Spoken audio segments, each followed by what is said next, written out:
Assalamu alaikum. So in this video we are going to study our next part of the areas of the cerebral cortex, ठीक है, that is parietal lobe. Lecture मैंने already जो है वो prepare कर लिया है, ठीक है, ताकि हमारे कम से कम टाइम लगे, ठीक है, और इसको हम अच्छी तरह से समझ सकें, ठीक है.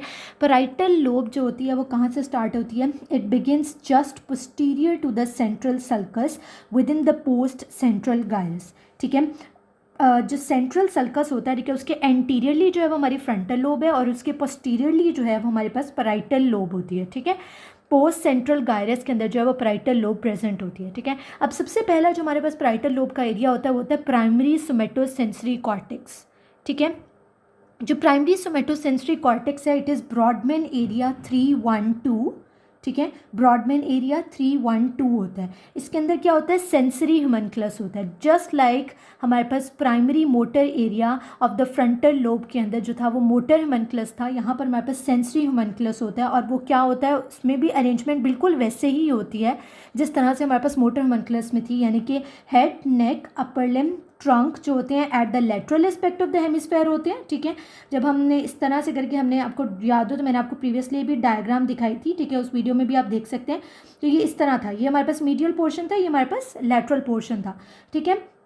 तो जो लेटरल साइड होती है वहाँ पे हेड, नेक, अपर लिम्ब, ट्रंक आता है lateral aspect of the hemisphere पे, और जो फिर उसके बाद पेल्विस और फिर लोअर लिम्ब जो था वो आपके मीडियल एस्पेक्ट की तरफ आता है, ठीक है. तो इस तरह से ये सेंसरी ह्यूमनक्लस होता है, ठीक है. अब फंक्शन क्या होता है हमारे पास, ठीक है, जो प्राइमरी सोमेटोसेंसरी कॉर्टेक्स है उसका क्या फंक्शन होता है? उसका फंक्शन होता है ये सेंसेशन, जिसमें touch, vibration, position sense, pain और टेम्परेचर सेंसेशन, सारी जो सेंसेशंस होती हैं वो प्राइमरी सोमेटोसेंसरी कॉर्टेक्स के अंदर जो है वो कैरी होती हैं, ठीक है. अब प्राइमरी सोमेटोसेंसरी कॉर्टेक्स की अगर लीजन हो जाए तो फिर क्या होगा? अब देखिए सारी सेंसेशंस जो है वो इसके कंट्रोल में है, ठीक है. अगर इसकी लीजन हो जाएगी तो all the somatic sensation on the opposite side of the body including the face and the scalp are impaired, ठीक है. अब इसको हम किस तरह से अंडरस्टैंड करेंगे? आपको पता है कि जो सेरिब्रल कॉर्टेक्स है, ठीक है, वो क्या होता है? वो opposite side of the body को कंट्रोल कर रहा होता है. आपका जो राइट साइडेड सेरिब्रल हेमिस्फेयर है वो लेफ्ट साइड की बॉडी को कंट्रोल कर रहा है, जो लेफ्ट साइड की है वो राइट साइड को कंट्रोल कर रहा है, ठीक है. इस वजह से हमारे पास क्या था कि जब हमने मोटर वीकनेस की बात पढ़ी थी तभी हमने कहा था कॉन्ट्रालेटरल बॉडी इफेक्ट होगी. सेम इसी तरह से सेंसरी में भी क्या है, कॉन्ट्रालेटरल बॉडी की सारी सोमैटिक सेंसेशन, ठीक है, जो प्राइमरी सोमेटोसेंसरी कॉर्टेक्स में रेस्ट हो रही थी वो सारी जो है opposite side of the body including face की भी, स्कैल्प की भी, वो इम्पेयर्ड हो जाएंगी due to the lesion of primary somatosensory cortex Brodmann area 3, 1 and 2, ठीक है. क्लियर हो गई ये बात? ओके. नेक्स्ट हमारे पास इसमें जो सेकेंड एरिया आ जाता है वो होता है हमारे पास पोस्टीरियर पैराइटल एसोसिएशन कॉर्टेक्स, ठीक है. पोस्टीरियर पैराइटल एसोसिएशन कॉर्टेक्स क्या होता है? ब्रॉडमैन एरिया 5 होता है और एरिया 7 होता है, ठीक है. अब इसमें क्या है कि अगर तो हमारे पास posterior parietal association cortex of the dominant hemisphere जो है उसकी लीजन हो जाती है, ठीक है, डोमिनेंट हेमिस्फेयर में लीजन हो जाती है तो वो क्या कॉज करेगा? वो कॉज करेगा अप्रेक्सिया, ठीक है. और अप्रेक्सिया को हमने प्रीवियसली भी डिस्कस किया था, ठीक है, जब हमने बात की थी प्री मोटर एरिया के डैमेज की तो हमने कहा था कि मोटर अप्रेक्सिया हो जाता है, ठीक है. तो यहाँ पर भी क्या होगा? मोटर अप्रेक्सिया हो जाएगा, just like seen with the lesion to the pre motor cortex, ठीक है. और वो उसमें क्या हो जाता है कि आपके जो स्किल्ड या लर्न मूवमेंट्स होती हैं उनका जो पैटर्न होता है, उनका जो सीक्वेंस होता है, ठीक है, वो हमारा लॉस हो जाता है. तो यहाँ पर भी क्या होगा? Loss of patterning and execution of learn motor movements हो जाएंगी. दिस इज अप्रेक्सिया, ठीक है. सबसे पहले तो हमारे पास ये फीचर आएगा due to the lesion of posterior parietal association cortex, ठीक है, ब्रॉडमैन एरिया 5, 7, ठीक है. अब इसमें क्या होता है कि लैक ऑफ अंडरस्टैंडिंग होगी how to organise the performance of pattern of movement. इसका क्या मतलब है कि the patient would be unaware that what should be done first and what should be done later. जैसे मैंने आपको एग्जांपल दी थी कि व्हेन ही इज आस्क्ड, ठीक है, to wear the shoes and the socks, ठीक है, so he would wear the shoes first and then socks, ठीक है. यानी कि ऑर्डर क्या होना चाहिए कि सॉक्स पहले पहने फिर शूज़ पहने, लेकिन इसमें क्या होगा कि पेशेंट जो है उसका जो प्रॉपर ऑर्डर या सीक्वेंस होता है किसी भी स्किल्ड या लर्न मोटर एक्टिविटी का वो हमारे पास इम्पेयर्ड हो जाएगा, जिसकी वजह से क्या होगा हमारे पास he will be unaware that what should be done first and what should be done later, ठीक है.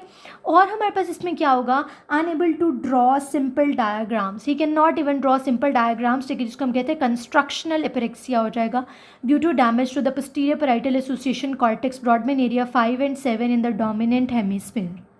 Clear? This is apraxia. The second हमारे पास जो लीजन, इसके लीजन की वजह से जो सेकेंड हमारे पास होता है वो होता है एस्टेरोगोनोसिया या एस्टेरोगोनोसिस भी हम इसको कहते हैं। एस्टेरोगोनेसिया क्या होता है? It is inability to recognise the object by touch. ठीक है, inability to recognise the object by touch is called as astereognosia. ठीक है, और ये भी क्या होगा? कॉन्ट्रालेटरल साइड का एस्टेरोगोनेसिया हो जाएगा। ठीक है, क्लियर हो गया। नेक्स्ट हमारे पास बहुत इंपॉर्टेंट एरिया जिससे बहुत ज़्यादा एमसीक्यूज रिपीट होते हैं, इट इज़ वर्निकिस एरिया। अब वर्निकिस एरिया क्या होता है? It consist of area 22 of the temporal lobe, ठीक है, area 39 and 40 of the parietal lobe. Parietal lobe का एरिया 39 और 40 और टेम्पोरल लोब का एरिया 22 जो है ये सारा मिलकर एक वर्निकिस एरिया बनाते हैं। देखिए बड़ा सारा एरिया होता है हमारा, जिसमें टेम्पोरल लोब से भी कॉन्ट्रीब्यूशन है और पैराइटल लोब की भी एरिया 39 और 40 से कॉन्ट्रीब्यूशन होती है। ठीक है, और जो एरिया 39 है उसको हम क्या कहते हैं? एंगुलर गायरस कहते हैं, और एरिया 40 को क्या कहते हैं? Supra marginal gyrus. ठीक है, 39 is angular gyrus and 40 is supra marginal gyrus. Clear? Okay. So अगर हमारे पास वर्निकिस एरिया का डैमेज हो जाए, वर्निकिस एरिया की लीजन हो जाए, जिसको अभी हमने डिस्कस किया कि area 22 of the temporal lobe और area 39-40 of the parietal lobe जो होता है वो वर्निकिस एरिया होता है। अगर हमारे पास वर्निकिस एरिया की लीजन हो जाए तो हमारे पास होता है वर्निकिस एफेजिया या रिसेप्टिव एफेजिया भी उसको हम कहते हैं। ठीक है, इसके क्या फीचर्स होते हैं? Due to lesion in area 22 of the temporal lobe and 39 and 40 of the parietal lobe there is Wernicke's aphasia, जिसको हम फ्लुएंट रिसेप्टिव या वर्निकिस एफेजिया भी कहते हैं। अगर आप रिकॉल करें तो हमने जब पढ़ा था ब्रोकाज एरिया के बारे में, तो हमने पढ़ा था ब्रोकाज एफेजिया जो होता है it is a non fluent motor aphasia. ठीक है, जबकि Wernicke's aphasia is receptive aphasia, it is a fluent aphasia, it is also called as sensory aphasia. ठीक है, ओके। अब इसके क्या क्या फीचर्स होते हैं? The patient can not understand spoken language and may or may not be able to read, that is alexia. ठीक है, हमने पढ़ा था जब हमने ब्रोकाज एरिया का डैमेज पढ़ा था तो हमने पढ़ा था the patient is able to understand but he is not able to write, he is not able to speak. ठीक है, जबकि वर्निकिस एफेजिया में क्या होता है कि the patient is not able to understand, वो अंडरस्टैंड नहीं कर सकता। वहाँ पर वो अंडरस्टैंड सब कुछ कर रहा था, वो एक्सप्रेस नहीं कर रहा था। ठीक है, ना वो लिख सकता था ना वो बोल सकता था, यहाँ पर वो कुछ भी अंडरस्टैंड नहीं कर सकता। ठीक है, he can not understand spoken language, may or may not be able to read, वो रीड भी ना कर सके। मे और मे नॉट बी का मतलब है कि लेस चांसेस होते हैं। ठीक है, मे or may not B. Alexia इसको कहते हैं, रीड इनएबिलिटी टू रीड को हम कहते हैं एलेक्सिया।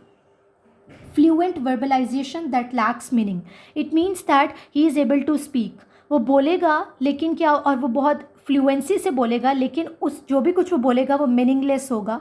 ठीक है, उसका कोई भी मीनिंग नहीं होगा। ठीक है, बिल्कुल जो है वो मीनिंगलेस वर्ड्स जो हैं, ठीक है, यूजलेस वर्ड्स जो हैं, ठीक है, वो क्योंकि अगर वो किसी चीज़ को अंडरस्टैंड ही नहीं कर पा रहा, ठीक है, तो वो फिर उसको किस तरह से प्रोड्यूस कर सकते हैं। ठीक है, तो जिसकी वजह से जो कुछ भी वो बोलेगा it lacks meaning. Unaware of their deficit and no distress, अगर आप इसको कंपेयर करें मोटर एफेजिया या ब्रोकाज एफेजिया से, तो उसमें हमने कहा था कि the patient is aware of his defect.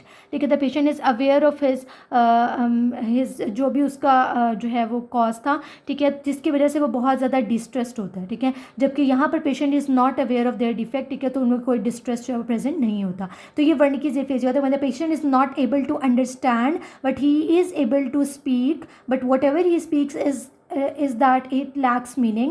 ठीक है, and he is unaware of their defect and there is no distress. ठीक है, so this occurs due to damage to area 22 in the temporal lobe, 39 and 40 of the parietal lobe. ये आपने अच्छी तरह से याद रखना है क्योंकि इन एरियाज़ के सेपरेट इंजरीज भी हमने आगे डिस्कस करनी है। ठीक है, तो आपने ये एरियाज़ जो है वो याद रखने हैं। Brodmann areas are very important. ठीक है, नेक्स्ट हमारे पास आ जाता है ग्रेस्टमैन सिंड्रोम। ग्रेस्टमैन सिंड्रोम क्या होता है? It is a lesion confined to the angular gyrus area 39। अभी हमने प्रीवियसली पढ़ा था कि जो हमारा वर्निकिस एफेजिया है, वर्निकिस एरिया होता है पूरा, वो हमारा 39, 40 area of the parietal lobe और 22 area of the temporal lobe से मिलकर बनता है। उसकी इंजरी की वजह से वर्निकिस एफेजिया हो रहा था। लेकिन अगर हमारे पास सेपरेटली एरिया 39 एंगुलर गायरस की इंजरी हो जाए तो उसको हम कहते हैं ग्रेस्टमैन सिंड्रोम। ठीक है, उसके क्या फीचर्स होते हैं? Loss of ability to understand just written language. ठीक है. The person is not able to understand just written language. Spoken language may be understood, लेकिन रिटन लैंग्वेज को वो अंडरस्टैंड नहीं कर सकता. ठीक है. और जब वो रिटन लैंग्वेज को अंडरस्टैंड नहीं कर सकता, ठीक है, तो उसको हम क्या कहेंगे, एलेक्सिया होता है. And he is unable to write agraphia but spoken language may be understood. ठीक है. तो loss of ability to understand just written language, alexia, and to write agraphia यानी alexia with agraphia is due to damage to the angular gyrus area 39. These words are very important. आगे जाके हमने और भी condition पढ़नी है. ठीक है. That is alexia without agraphia. ठीक है. वो भी हमने डिस्कस करना है. तो आपने याद रखना है कि एलेक्सिया विद एग्राफिया किस में होता है, Gerstmann syndrome, that is due to the lesion of the angular gyrus area 39. ठीक है. तो loss of ability to understand just written language, alexia, and to write agraphia but the spoken language may be understood. ठीक है. So this is due to exclusive injury of the area 39 that is angular gyrus. इसके अलावा क्या क्या features होते हैं, Alexia with ए ग्राफिया, कैलकुलिया क्या होता है, loss of ability to do simple maths. ठीक है. सिंपल क्वेश्चन जो है वो सॉल्व नहीं कर सकता. Finger agnosia, inability to recognise one's finger and right left dissociation या डिसऑरिएंटेशन हो जाती है. ठीक है. राइट साइड और लेफ्ट साइड की बिल्कुल डिसऑरिएंटेशन हो जाएगी उसको. ठीक है. ये सारे फीचर्स होते हैं, इनको मिला के हम कहते हैं दिस इज ग्रस्टमैन सिंड्रोम. ठीक है. जिसमें ये कॉम्बिनेशन ऑफ सिम्टम्स हमारे पास आ रहे होते हैं. This is due to injury to the area 39 that is angular gyrus. ठीक है.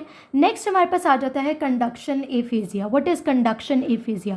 कंडक्शन एफेजिया क्या होता है कि एक हमारे पास एक बंडल ऑफ फाइबर्स होता है. ठीक है. जो क्या क्या करता है कि जो हमारे ब्रोकाज एरिया को फ्रंटल लोब में जो प्रेजेंट था उसको हमारे वर्निकीज एरिया के साथ जो है वो अटैच करता है, वर्निकीज एरिया से कनेक्ट करता है. एरिया 22, 39, 40 का क्या मतलब है, Wernicke's area. Large fibre bundle connecting area 22, 39 and 40 with Broca's area in the frontal lobe. This is called as a superior longitudinal fasciculus या आर्कोएट फेसिकुलस उसको हम कहते हैं.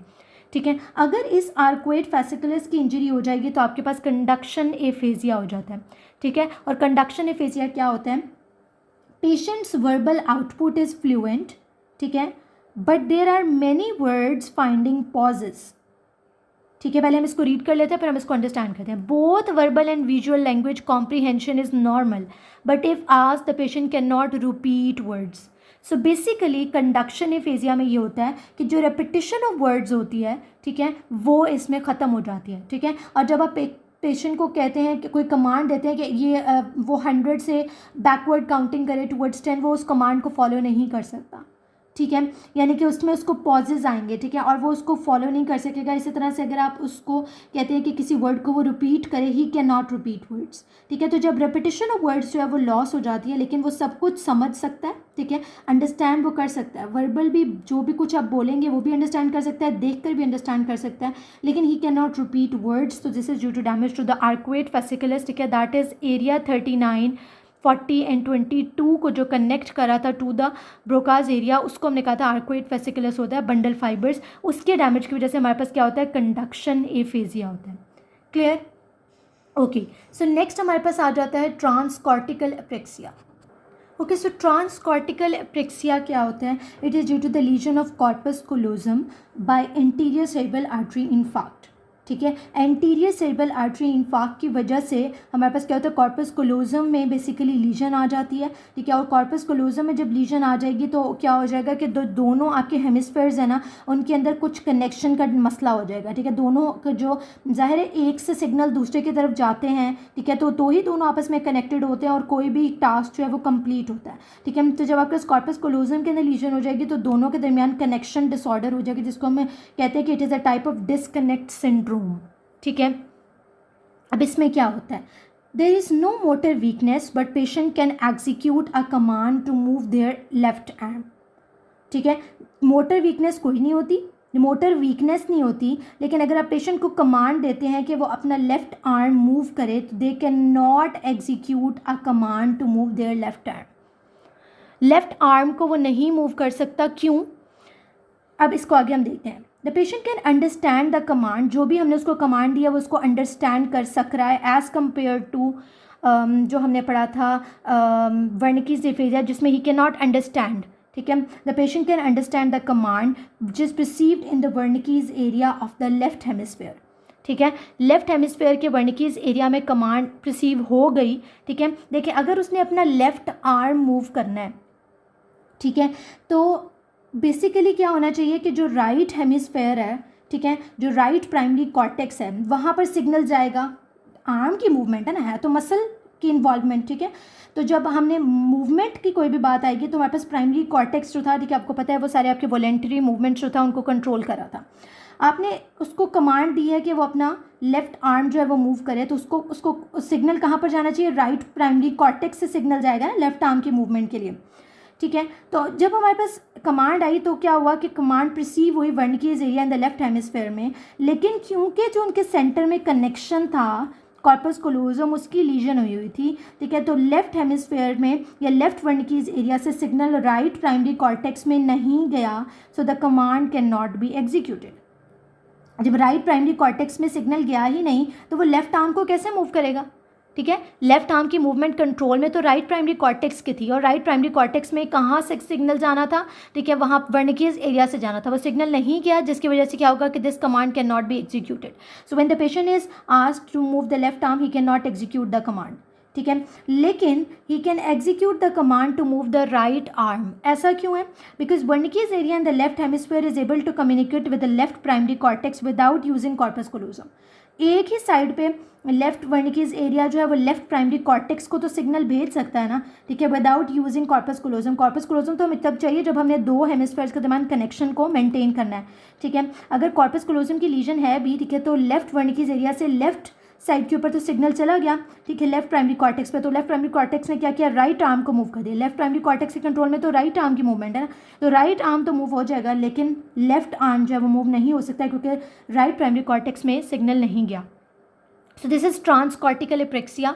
ये बहुत ज़्यादा तो नहीं, लेकिन ये कि कभी कभार एमसीक्यू में पूछा जा सकता है, ठीक है। सो इस पॉइंट ऑफ व्यू से ये इंपॉर्टेंट है। अभी हम सेपरेटली जो है वो इंटीरियर और मिडल सेरेब्रल आर्टरी और पोस्टीरियर सेरेब्रल आर्टरी इन सबकी इंजरीज़ को भी देखेंगे जब हम blood supply of the brain के बारे में देखेंगे, ठीक है। तो उसके अंदर भी यहाँ पर वहाँ पर होगा कि एंटीरियर सेरेब्रल आर्टरी इन्फार्क्ट की वजह से ट्रांसकॉर्टिकल एप्रेक्सिया होता है। तो याद रखने वाली बात यही है कि ट्रांसकॉर्टिकल एप्रेक्सिया का वैसे पूछा जा सकता है किसकी वजह से होता है, तो एंटीरियर सेरेब्रल आर्टरी के इन्फार्क्ट की वजह से होता है। टाइप ऑफ डिस्कनेक्ट सिंड्रोम होता है। लीजन कहाँ पर होती है? कॉर्पस कोलोजम में होती है, ठीक है। और execution of the command just like movement of the left arm जो होता है, it can not be executed, ठीक है।